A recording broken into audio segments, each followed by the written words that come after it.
La región parotidia. La región parotidia es la única parte del espacio laterofaríngeo que se extiende lateralmente hasta los tegumentos. Corresponde superficialmente al espacio limitado por el borde posterior de la mandíbula y por la articulación temporomandibular anteriormente, por la apófisis mastoide y el borde anterior del esternocleidomastoide posteriormente. También por el conducto auditivo externo superiormente y por una línea que prolonga el borde inferior de la mandíbula hasta el esternocleidomastoideo inferiormente. La superficie lateral de la región parotidia está normalmente deprimida. Esta depresión alargada verticalmente es más acentuada en las personas delgadas. La constitución. La región se caracteriza por la presencia de la parótida. Esta glándula está contenida junto con otros órganos en una excavación llamada celda parótida. En consecuencia, el estudio de la región parotidia debe examinarse tanto en los elementos anatómicos que la componen, las paredes de la celda, como aquellos que están contenidos en dicha celda. La región se caracteriza por la presencia de la parótida. Esta glándula está contenida junto a otros órganos en una excavación llamada celda parotidia. En consecuencia, el estudio de la región parotidia debe examinar tanto los elementos anatómicos que componen las paredes de la celda parotidia como aquellas que están contenidas en esta celda. La celda parotidia. La celda parotidia tiene forma prismática triangular, como se observa en la imagen. La celda parotidia presenta tres paredes, una anterior, una posterior y una lateral. La pared anterior está constituida de lateral a medial por el borde posterior del macetero, por el borde posterior de la rama de la mandíbula y por el telegoideo medial inferiormente. Por la parte posterior de la fascia interpteroidea o el ligamento esfenomandibular superiormente y por último una membrana cerulofibrosa delgada que une, como veremos después, el ligamento estilomandibular con el ligamento esfenomandibular en la parte superior y con la fascia pteroidea medial inferiormente. El músculo macetero y pteroideo medialmente están revestidos por unas fascias. Cada una de estas fascias se fija en el labio correspondiente al borde posterior de la mandíbula. Esta pared osteomusculofacial presenta una abertura que comunica la celda parotidia con la región infratemporal. Es el ojal retrocondilio comprendido entre el ligamento esfenomandibular y el cuello de la mandíbula. El ojal retrocondilio da paso a los vasos maxilares y al nervio auriculotemporal. El nervio es superior a la vena, la cual suele ser normalmente superior a la arteria. La pared que sigue es la pared posterior. Esta pared está formada por la parte lateral del diafragma estiloioideo, comprendido entre el borde anterior del esternocleidomastoideo y el ligamento estilomandibular. El músculo estilogloso, más medial a la celda parotidia, no participa en la constitución de esta pared. Es medial a la hoja cerulofibrosa ya nombrada, que une el ligamento estilomandibular, con el ligamento esfenomandibular y con la mandíbula. La última pared, y no menos la más importante, es la pared lateral. Comprende cuatro planos que son de superficial a profundo. La piel, como se muestra en la imagen, es la más externa, como se muestra en la imagen. Un panículo adiposo delgado y una capa de tejido celular laxo subcutáneo que contiene uno o dos nódulos linfáticos inconstantes y próximos al trago, y algunas ramificaciones del nervio auricular mayor del plexo cervical. Como se muestra en las fotos, este nervio mayor cervical del plexo también se puede denominar nervio auricular magno.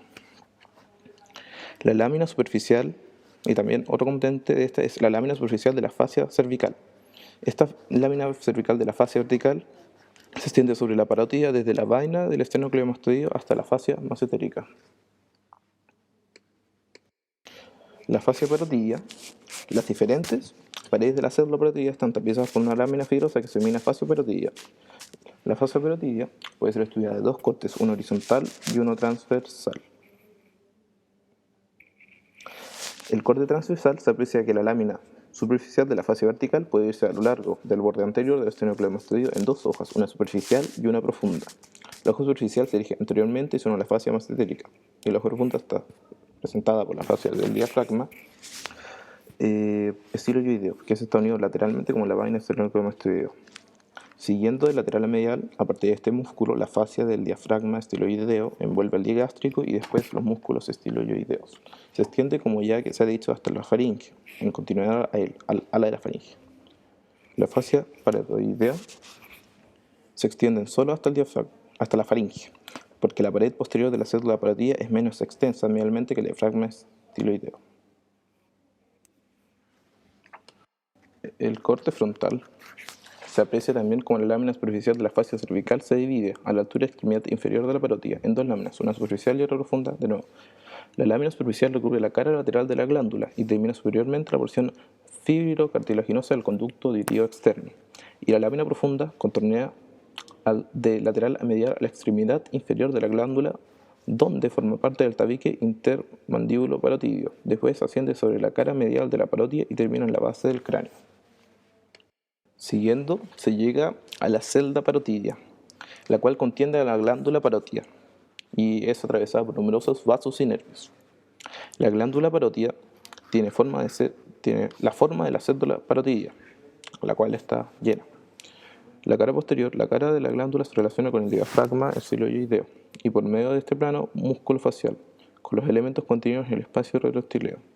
En la pared posterior de la célula se distinguen tres intersticios que separan los músculos de la pared y cuyo fondo está cerrado por la fascia del diafragma estiloideo. Cuando los músculos están separados, los intersticios se cierran y la fascia del diafragma estiloideo son de forma triangular. Se reconocen de medial a lateral el intersticio medial, que está limitado por el músculo estilogloso, el ligamento estilomandibular y el ligamento estiloideo, que están situados en el plano posterior del ligamento estilomandibular lateral y superiormente por el músculo estiloideo. Es el triangular preestiloideo. Un intersticio medio, que es lateral posterior al estiloideo, situado entre el músculo y el digástrico. Es el triángulo estilodigástrico o retroestiloideo. Y un intersticio lateral, comprendido entre el digástrico y el estilomastoideo. Continuando está el intersticio medial, que se ensancha de superior a inferior y presenta una unión de la pared inferior de la célula al orificio de entrada de la carótida externa. Y el intersticio medio, este está frecuentemente distendido por una prolongación posterior de la glándula. En ese triángulo retroestiloideo, la parótida se relaciona con la vena yugular interna. Esta vena es cruzada por la arteria occipital, que se dirige superolateralmente y pasa anteriormente a ella. Esta también cruza a veces anteriormente y a veces posteriormente por el ramo externo accesorio que se dirige latero-inferiormente. El intersticio lateral está cruzado por este último nervio, cerca de la extremidad inferior de la célula parotidia, 4 centímetros aproximadamente inferior a la apófisis mastoide. Finalmente, la glándula sobrepasa ligeramente a la cara lateral del externocleido mastoide, entonces el borde anterior del músculo también cubierto de la parótida. La cara lateral de la parótida está cubierta por la lámina superficial de la fascia cervical y por los tegumentos, y la cara anterior, su concavidad abraza los bordes posteriores del macetero y de la rama de la mandíbula, a la vez que también abraza el pteroideo medial. De esta manera se destaca hacia el ojal retrocondilio un pedúnculo vasculonervioso formado por los vasos maxilares y el nervio auriculotemporal. Los bordes. Los tres bordes de la parótida se sitúan en un ángulo de unión de la cara del borde posterior a lo largo esternocleidomastoideo anterior, que da origen a la prolongación macetérica y conducto parotidio. Continuando los planos de la célula parotidia, ahora la glándula parótida es atravesada por la carótida externa, por parte inicial de sus ramas terminales, de la misma carótida externa, por la vena yugular, por sus ramas de origen, por la vena retromandibular, por la vena satélite carótida externa, por las vías linfáticas que drenan los nódulos linfáticos parotidios profundos, o parte de ellos, y por el nervio facial y el nervio auriculotemporal, y algunas ramificaciones terminales del nervio aurículo mayor del plexo cervical. De estos órganos, el nervio facial, después de su emergencia del agujero estilomastoideo, cruza la cara lateral de la base de la apófisis estiloides y penetra en la parótida entre el estiloideo y el digástrico. Se dirige infero-anterior y lateralmente y se divide en la cara lateral de la yugular externa en sus dos ramas terminales. El facial y sus ramas terminales forman un plano nervioso discontinuo, de mallas anchas y muy extenso, que ocupa el espesor de la parótida y el plano fibrocelular, que divide la parótida en dos lóbulos principales, uno superficial y uno profundo. Estos dos lóbulos tienen continuidad uno con el otro superiormente al nervio facial.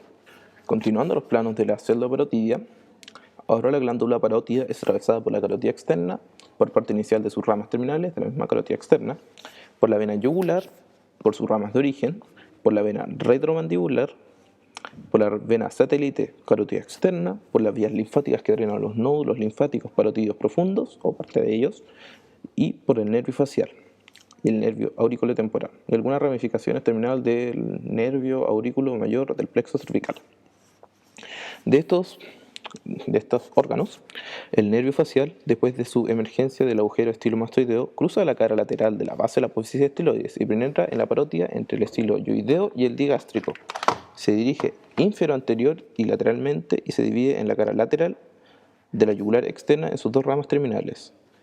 El facial y sus ramas terminales forman un plano nervioso discontinuo, de mallas anchas y muy extenso, que ocupa el espesor de la parótida y el plano fibrocelular, que divide la parótida en dos lóbulos principales, uno superficial y uno profundo.